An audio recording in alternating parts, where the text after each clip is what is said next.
గొడ్డలి ఎవరిది ఎక్కడుంది అసలు?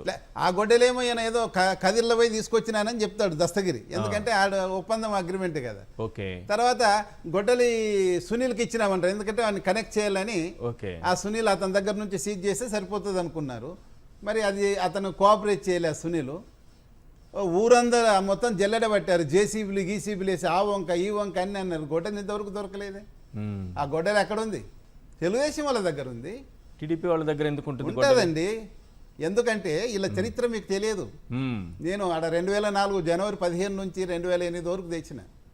జస్ట్ నేను పోయకముందు 2003 జూన్లో పులివెందల్లో కొమ్మ రామలింగారెడ్డి అని కసనూరు అన్నారు.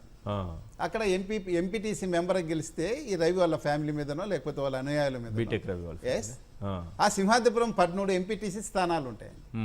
7 కాంగ్రెస్కి వచ్చాయి, 6 టీడీపీకి వచ్చాయి. కాబట్టి న్యాచురల్గా ఆయన కాంగ్రెస్ నుంచి గెలిచిన రామలింగారెడ్డి గారు ఎంపీ అయినారు. అతను చంపారండి బాబు.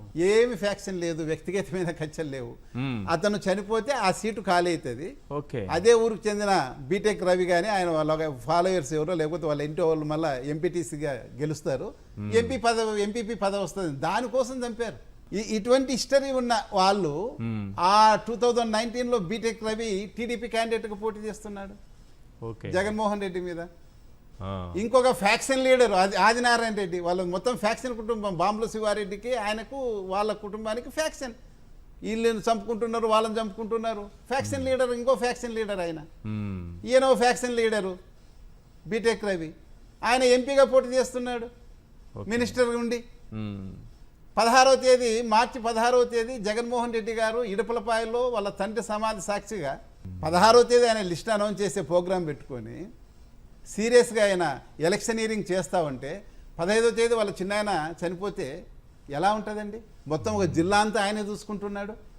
ముందు రోజు కూడా మైదుకూరు కాన్స్టిట్యున్సీలో రఘురామరెడ్డి గారితో పాటు వెళ్ళి ఈ 300 ఇళ్లలో పాంప్లెట్లు ఇచ్చి వచ్చాడు. అవినాష్ రెడ్డికి, ఎంపీకి, ఎమ్మెల్యేకు, రఘురామరెడ్డికి ఏమని 300 ఇళ్లలో. అంత పార్టీలో అంత చురుకుగా పాల్గొని వీళ్ళకి థ్రెట్ అయినప్పుడు అతన్ని వీళ్ళు తెలుగుదేశం వాళ్ళు చంపిండకూడదండి. ఎందుకుండండి? నీ గవర్నమెంట్ కాబట్టి 3 నెలలు దాన్ని మసిపూసి మారేకాడి చేసి మొత్తం దాన్ని వేరే వాళ్ళ మీదకి తిప్పేసి ఉన్నారు. ఇప్పుడు ఆ గొడ్డలి వాళ్ళ దగ్గరే ఉంది. ఆ గొడ్డలి వాళ్ళ దగ్గరే ఉంది. ఇప్పుడు నేను బలంగా నమ్ముతున్నాను.